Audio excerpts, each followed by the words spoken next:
God's still on his throne, right? So, man, let's make that Mary Baptist Association workshop.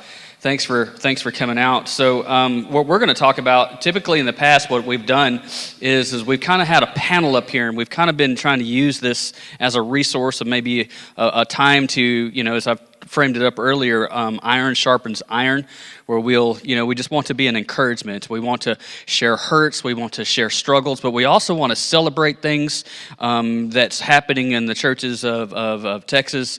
And so this year, it's just been a weird year, right? So I thought, well, why don't we just do something a little bit different? We've been doing things different all year long, right? So what we want to do this year is, instead of just having a panel come up here and talk about a particular subject, would it be cool with you if you guys were the panel? Would that be all right? So what that means is instead of having four guys up here and talking to us about ministry and you guys asking questions, what if we use this time right here to strengthen and encourage each other in terms of how we're doing ministry in 2020 in the face of COVID? So what I'd like to do is kind of give us some ground rules first. And what that means is if you're going to use the microphone and you're going to come up here, what I don't want to do is this time is a time of gloating, a time of, hey, I caught a bigger fish than you. You know what I'm talking about? We kind of get that way in preachers. We want to size up ministry and all that. So we're not going to use this time for that. All right? We want this time to be a time to be useful and encouraging to each other. So I'm going to frame up some questions to you guys, and also what I'd like to encourage you guys to do is frame up some questions for each other. Maybe even, we might even frame up a question, man, who's struggling, so we can pray for you right now, right? Can we just pause and pray for our brother that might be hurting? Maybe you have a celebration that we want to celebrate with you, so let's do that as well. So also, is it cool with you guys if I put like a 3 to 5 minute time limit? Pushing in second on 3 to 5 minutes. Bro, I just ate lunch, man. So 3 to 5 minutes. If you come up here, I'll give you a little warning. If it goes off, I'll let you wind her down. But if you keep going and being rude about it, I'll just come get the mic out of your hand. All right. So let's do that. So let me frame up a couple of questions to you guys. 2020 COVID season, we're doing some crazy stuff this year. So I've lost my notes. How do I get to that? All right. Let's ask some questions. And you guys are the panel for 2020 MBA of Texas workshop. Number one, what kind of media platforms are you using to stream your service? What kind of sources are you using? Are you using Media Shout? Are you just using a Facebook stream? Are you using a YouTube? Can you come up here and share with us maybe the blue mic? Well, the media was nothing different for us. We've been streaming for a long time. Can y'all hear me okay? Here you go. Use this yellow one. In 3 minutes. I saw the advantage of live streaming many years ago when we started at LifeBridge. So it wasn't anything really different for us. But we recently moved from Sunday Streams to Boxcast because Boxcast purchased Sunday Streams.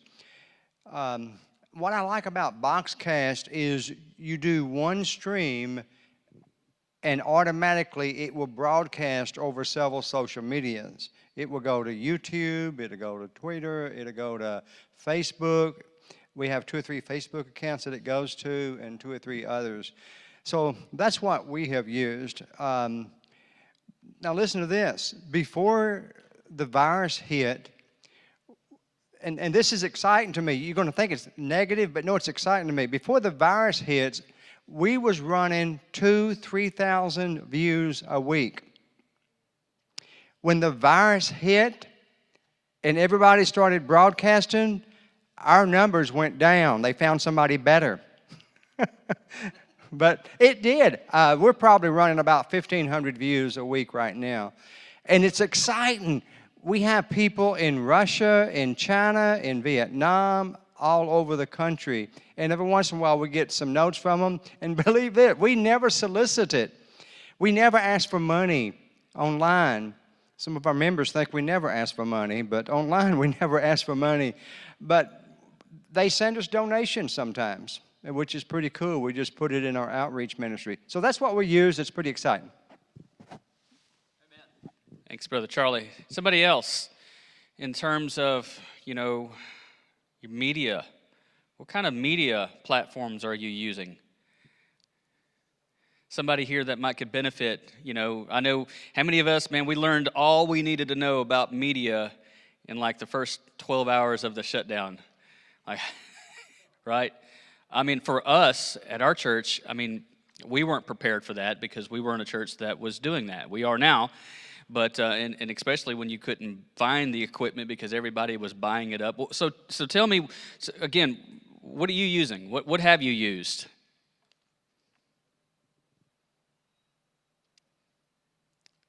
How many of you using Facebook to stream your services? How many of you using YouTube? Okay.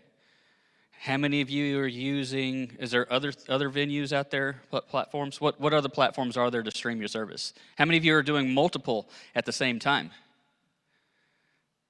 How many of you knew that was even possible? How many of you didn't know it was possible? Right, so this is a time, hey, well, maybe we can investigate that, right? Right, so, and we can come back to this question. What media platforms are you using to stream your service online? But let me build on that one, is how do you connect with your online visitors?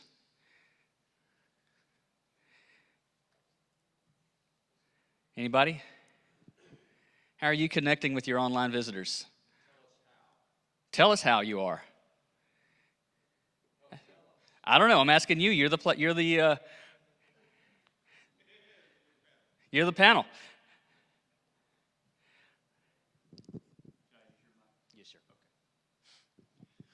Hey guys, Brandon Harrington, now the lead pastor at LifeBridge. Pastor Charlie, my father in the ministry. I have to tip my hat to him. If it weren't for his innovation, probably 3-4 years ago to get us online, this year would have been very much a challenge for us.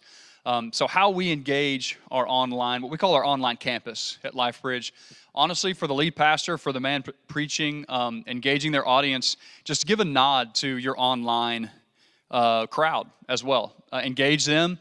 Especially like for us, we stream on Facebook and we also stream on Boxcast. So if you're watching on Boxcast at home, normally it's through a Roku device on your smart TV.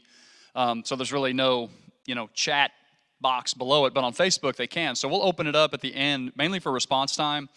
If you need prayer, comment below. If you'd like to reach out to myself or someone on my staff, here's our email. So it's little things that we think to engage the online campus, the online crowd, and prayerfully, the online becomes the in-person. That's kind of where fishing starts for us now.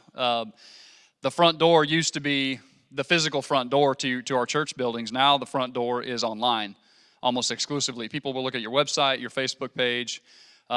Pastors being on social media, they'll check you out personally as well. In fact, I remember years ago when Pastor Charlie was leading us, we had a guy come who was planning a church in our area, and he came into our building. And he's like, so I have to say, your website doesn't match your facility. And we took that as a compliment. It's like, that's really cool. So as much as it's a challenge, and as much as my wife and Pastor Charlie may really dislike me from offering this, we would love to offer any coaching points that we have for you. We don't have all the answers, but we can share with you guys what we're doing and some of the failures and some of the successes, and most really the failures that we've had, just to help encourage you as we just kind of evangelize in a new campus, in a new mission field, online in a digital world. So it's good stuff. We've seen increase to the kingdom because of just very, very little effort, honestly, for online. So we'd love to help you. Let us know. Thanks, Brother Brandon. Someone else, the question is how do you connect with online? For us, somebody asked me, what do? We have a moderator on our on our service that's monitoring the service online in real time. So no, we use a Facebook platform, so we're streaming on Facebook. So we have somebody that's in our service that is literally online with everybody else on the Facebook platform, and he's engaging. He's engaging prayer requests. He's engaging. You name it. He's engaging. He's engaging worship. He's trying to. Maybe even talk a little bit about the service. He's just basically facilitating the online worship service, and that's how we engage. And we find out who needs prayer. We find out who's online. We find out who's not there, and kinds of things like that. So we're cognizant of, okay, we have an online service, but what the one thing that I did not want to do as pastor was to neglect the online people. We wanted them to feel like they were actually part of the service, and to do that for us is just having a moderator who is literally online with them, engaging them, and they feel like there is somebody there answering. You remember you go onto some kind of website or like T-Mobile or AT&T or something like that, and you can chat with the customer service, and that's kind of how we kind of framed it up. So, somebody else, does anybody have another idea? What have you done to engage or stay connected? Maybe not necessarily while the service is going on, but what have you done after the service? Have you engaged and followed up with folks, especially maybe in terms of like salvations? We preaching salvation messages, right? Are we following up there? What does that look like? Baptisms. Anybody experience that? How are we baptizing them? What does discipleship look like online for you?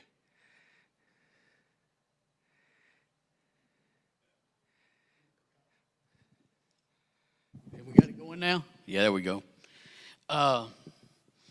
Most of y'all know me. My name is Bubba Hart. I am not a pastor.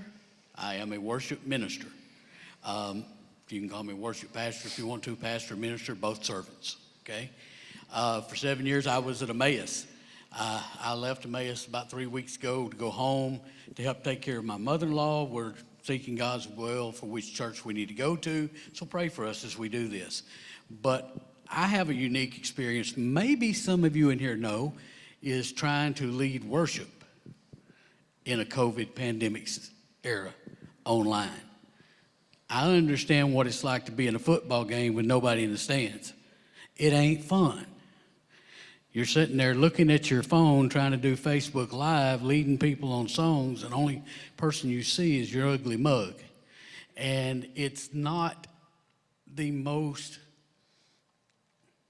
indicative environment for worship. Anybody that knows me knows that my hero is Jim Crane. Is he in here? I don't see him. Jim Crane. Jim Slocum. I like Jim Crane too. He's a very nice man. But Jim Slocum's my hero. He's Baptist as I've ever seen in my life. It's got to be Methodist because his feet will not stop. And I'm the same way. If you noticed a while ago, I moved a little bit. I've gotten trouble for my moving before when I sing, but the Spirit moves me in song and in worship the way He moves you men in preaching. I'll preach too if you give me a chance. Just ask Brother Daniel Barrera. He asked me to preach at a revival. I'll do that too, but in worship, just go read Psalm 150, okay? It's kind of hard to ring the loud sounding cymbal on Facebook, YouTube, or whatever other media you have. So I think that's, to me, this is where I see it. This is a portion of the services in which we're missing on the live stream environment. Go watch a concert. If you like the Newsboys, go watch the Newsboys. If you like Skillet, go watch Skillet. If you like Jason Crabb, I like all of them, by the way, go watch Jason Crabb. But watch them online and go live. It's a whole different experience.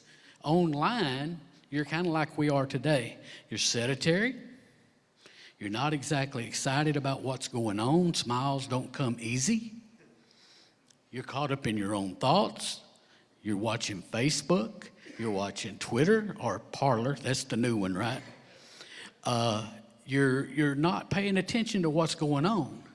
But when you go to the concert or you go to the football game, I know this man right here, if he was at an LSU football game, he would not look at his phone. Not unless they're getting really, really beat by somebody. No, wait a minute, that's my team that gets that, right? So anyway, but that's the way we are. That's human.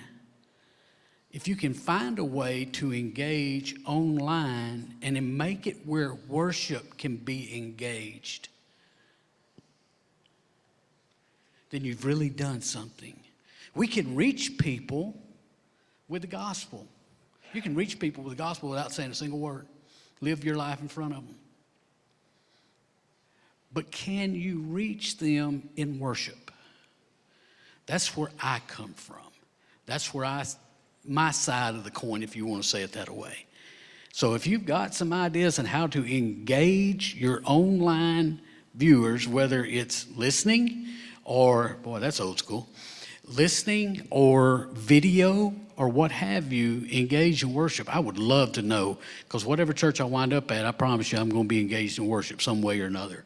So I would love to know what you're doing. By the way, the church that I am visiting right now, they do YouTube and Facebook Live. All right, thank you, Brother Bubba. The question that's just for the